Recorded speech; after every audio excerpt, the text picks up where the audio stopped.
Mamangda crime kayada chenakibagi wathok leikraba handakta haukiba thasigi taranithoigida mamangda masamakna amuk chatheidaba lichat chatpagi thodok leikraba matungda nupi macha adumaktada amuk hana chatheidaba lichat chatkiba kumbi setupur maning leikaidagi khangembam Sanjoy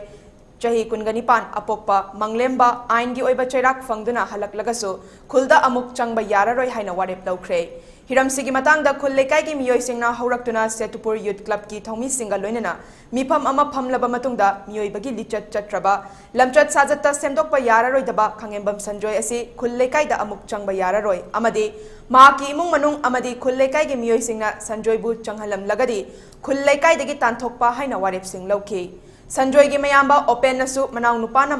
mangondasu kayarak warak na bahot na bada pambay leitre aduna khul lekai na taba warep adu ingani haike mifam dada saruk yakibi Setupur dagi samurai latpam sangitana phongdokhibada Sanjoy hairiba miyoisi hanjin crime kayada chenabana mahak Setupur da amuk changlakpa yararoi haina khulgi warep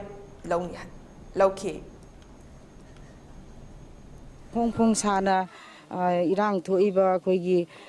nupi macha amada ijat khonggaw naramba nupi oibigi ijatpu kaisulitana khalamaga tawriba posida khoigi kumbi Setupur maning lekai khangembam Sanjoy hariba nupa macha sina tawramibasi yamna yaningde sa chakadaba lamcha sajani masi aduna akhoigi lekai gi oiba club maira paibi apunbana masi amuhana lekai sida changhandaba haibasida warep amata oina yanare mol amata oina yanare haibagi wafamje ai media mafamda thamje Setupur Youth Club ki Secretary Thongam Pamahibana phongdokhibada Sanjoy bu amuk magi imungna natraga atopa imungna changjafam piram lagadi khul lekai da leiba yaroi haiki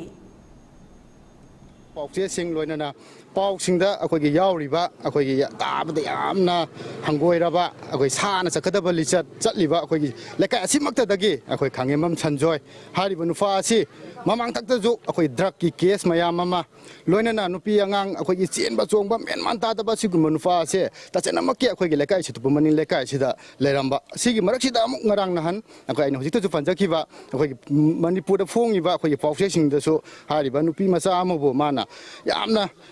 sagi lichat chatlambadagi hariba Mr. Sanjoy ase akogi Setupur maning lekai asidagi ngasi gi numit asidagi mahakna akoina piningba akogi aein goi bacharak piba loiraba matung amuhana akoi lekai asida changjerake haiba matam asidasu akoi amuhana lekai asigi miyam punamakna changhalaroi haibagi adugumba apunba kholawa matang akoi ngasi lawminari loinana hariba Sanjoy asigi imungda karigumba Sanjoy ase imung manungna lon pusilamba natraga any lekai amada changjapam piramba targadi hariba changjapam piram liba imung manung adusu lekai asigi mipum khudimakna hariba lekai thanam liba akoi yumbu yauna lekai asida lehendaba haina so akoi mayam punna monam ta oina lawminare